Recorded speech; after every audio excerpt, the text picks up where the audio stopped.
पवनपुर गांव की हर सड़क कच्ची होने के बावजूद भी वो गांव काफी सुंदर है।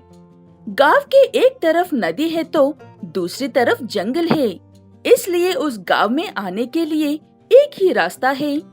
इसलिए वहाँ के इकलौता गैस वाला अपनी मन मर्जी के हिसाब से ट्रांसपोर्ट चार्जेस, डिलीवरी बॉय के चार्जेस, इतनी दूर आने के चार्जेस कहकर 1000 रुपए का गैस सिलेंडर पर 500 रुपए ज्यादा लेकर देता है।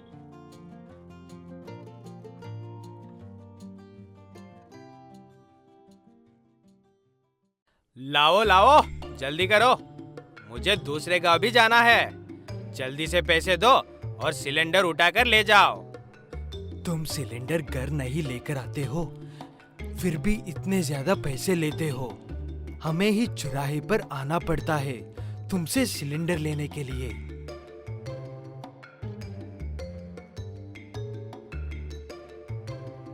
देखो सवाल सिंह, तुम्हारा नाम सवाल है, इसका मतलब ये नहीं है कि तुम मुझसे हर बार सवाल करते रहो।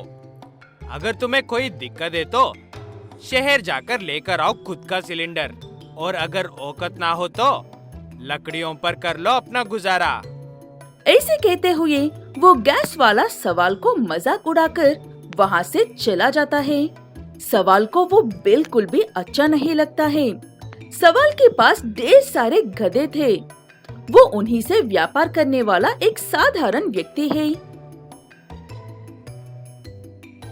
लेकिन उसका बेटा नरेंद्र एक पढ़ा लिखा समझदार है। उसे अपने पिता के साथ किए गए बर्ताव पर बहुत गुस्सा आता है।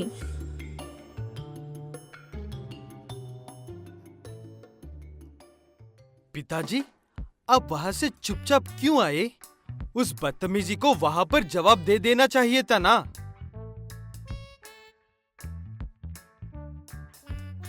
मैंने पहले भी कई बार जवाब देकर देखा है बेटा, लेकिन मैं जितना ज्यादा बोलता हूँ मेरी उतने ही ज्यादा बेइज्जती होती है। गधे चराने वाला चरवा जो हूँ। ऐसे कहते हुए नरेंद्र के पिताजी दुखी हो रहे थे। उससे अपने पिता का दुख देखा नहीं जाता है, इसलिए वो खुद ही कुछ भी करके गैस का व्यापार करने के बारे में सोचता है और पहले जाकर गैस एजेंसी वालों से भी बात कर लेता है। एजेंसी वाले सिर्फ इतना कहता है कि ये कोई बड़ी बात नहीं है मिस्टर नरेंद्र, आपको सिर्फ थोड़े पैसे यहाँ पर डिपॉजिट करवाने होंगे, आपके पक्के डिटेल्स जमा करवाने होंगे। उसके बाद आपको अपने गांव में ही खुद का गैस सिलेंडर का गोडाउन खोल सकते हो। ये बात सुनकर नरेंद्र को काफी खुशी होती है और वो तुरंत ही पैसे जमा करवाकर गांव में एक गैस का गोडाउन खोल लेता है। लेकिन सवाल सिंह के कुछ सवाल अधूरे थे। बेटा, तुम गोडाउन तो खोल लिया है, लेकिन तुम उससे बेहतर कैसे बनोगे और कमाई का क्या? पिताजी, हमें ये एजेंसी वाले ये गैस सिलेंडर 600 में दे रहे हैं और 800 में बेचने को कह रहे हैं। हम ऐसा ही करेंगे, फ्री डिलीवरी भी करेंगे, वो भी हर कस्टमर के घर तक। वो कैसे बेटा? ये गैस वाला तो ये चार्जेस वो चार्जेस कहकर इतने सारे पैसा लेता है ना।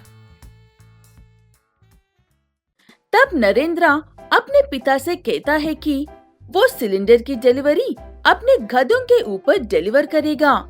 उन्हें ना तनख्वाह देने की जरूरत पड़ेगी, ना महंगा पेट्रोल डीजल डालने की जरूरत पड़ेगी। मुफ्त में मिलने वाले घास और पानी खिला और पिला सकते हैं। आज इस सवाल सिंह के सवाल खत्म हो गए। उसके बाद से नरेंद्र अपना व्यापार बहुत अच्छे से करता है। सिलेंडर कम दाम में आ रहा है और घर तक आ रहा है कहकर सभी लोग नरेंद्र से ही सिलेंडर लेता है और आसपास के गांव वाले भी नरेंद्र को ही सिलेंडर देने को कह रहे थे। इस वजह से उस गैस वाले का सारा व्यापार बंद हो जाता है और वो अफसोस करने की बजाय गुस्से में नरेंद्र के पास आता है।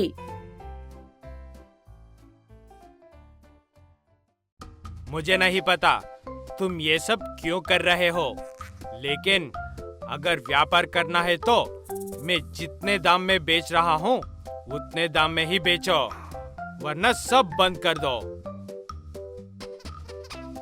शायद तुम्हें पता नहीं है मुझे धमकी देने का अंजाम क्या होता है। ऐसे कहते हुए नरेंद्र उस गांव वाले को एक गधे पर बांधकर उसे उसके घर डिलीवरी कर देता है। मम्मी, मुझे नीचे उतारो, जहाँ पर चाहे वहाँ पर व्यापार कर लो। कार्टून शोज की कहानियां देखकर बड़ा हुआ एनी एक्सपेरिमेंट्स करते हुए नए नए बकवास गैजेट्स बनाते हुए अपना वक्त गुजारता है। एनी ने एक ऐसे ही बकवास गैजेट बनाया था जो किसी को भी बड़ा बना सकता है, लेकिन उस पर काम पूरे होने से पहले ही एक चोर उसे चुरा लेता है और बेकार सामान है कहकर फेंक देता है और उसे एक मुर्गी दाना समझकर खा लेती है। उस मुर्गी का सब कुछ तो ठीक होता है, लेकिन उसके पैर बड़े हो जाते हैं। उसे देखकर गांव वाले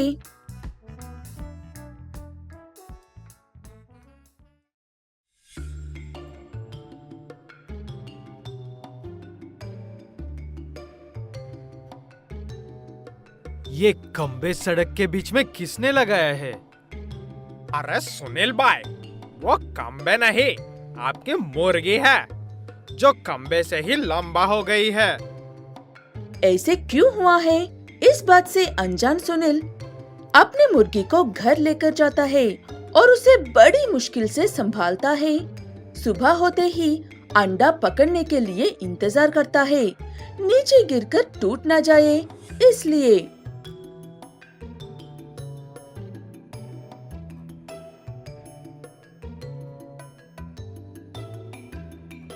अरे रे, एक जगह पर ठहरना, सोचा नहीं था कि किसी दिन ऐसा भी करना पड़ेगा। ऐसे कहते हुए गिरते पड़ते सुनील अंडे को नीचे तो नहीं गिरने देता है, लेकिन वो अंडा उसके मुंह पर गिर जाता है। इन सब से परेशान होकर जब सुनील थोड़ा आराम करने के लिए जाता है, तब वो मुर्गी गांव में जाकर तोड़फोड़ करने लगती है और गांव वाले उससे लड़ने के लिए आते हैं।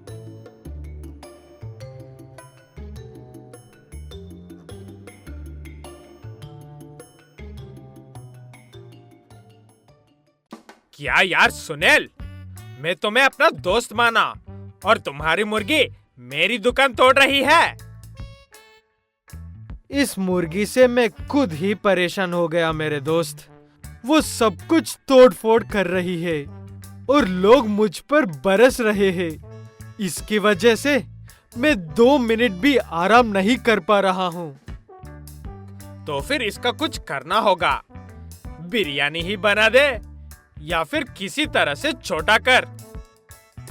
ऐसे अनिल और सुनील बात कर रहे थे, तभी वहाँ पर एनी आता है अपने खोए हुए गैजेट को ढूंढते हुए और अनिल और सुनील से पूछता है कि क्या उन्होंने मुर्गी के दाने जैसे कोई चमकीला कंकर देखा है।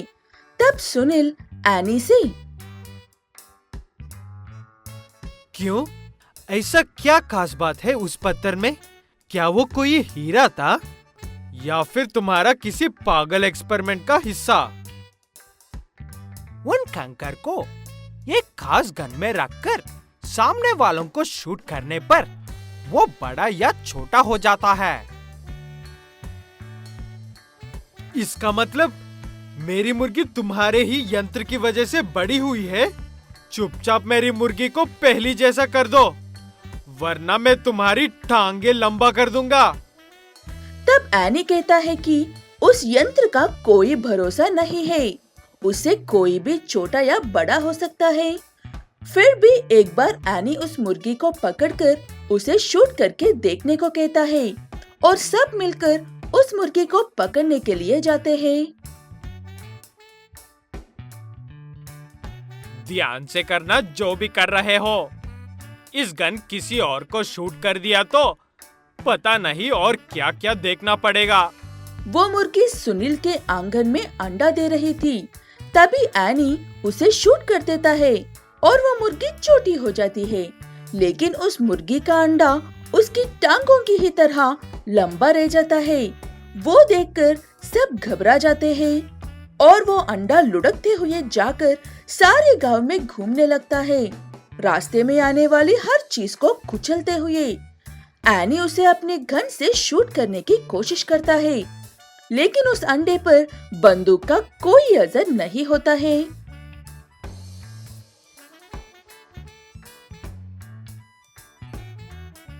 अबे यानी के बच्चे, कुछ करना इस अंडे का। ये अंडा ही इतना लुढ़क रहा है, पता नहीं इसके अंदर जो है वो बाहर आएगा तो और क्या होगा। मैं कोशिश कर रहा हूँ, लेकिन इस अंडे पर कोई असर नहीं हो रहा है मेरी गन का। अब हमें कुछ भी करके इस अंडे को तोड़ना ही होगा। ऐसे कहते हुए किसी तरह से अनिल, सुनील और एनी मिलकर उस अंडे को तोड़ देते हैं। उस अंडे के अंदर एक छोटा सा चूजा था, जो तब से उस अंडे को सारे गांव में घूम रहा था। वो चूजा तो बहुत छोटा और खूबसूरत था, लेकिन वो बहुत ताकतवर और शरारती था। इसलिए अंडे से बाहर निकलने से पहले ही इतनी शरारतें कर रहा था। अच्छा, अब तो मैं चलता हूँ, इससे मेरी कोई लेना देना नहीं है। टाटा बाय बाय, खत्म। ऐसे कहते हुए एनी तो वहाँ से निकाल लेता है।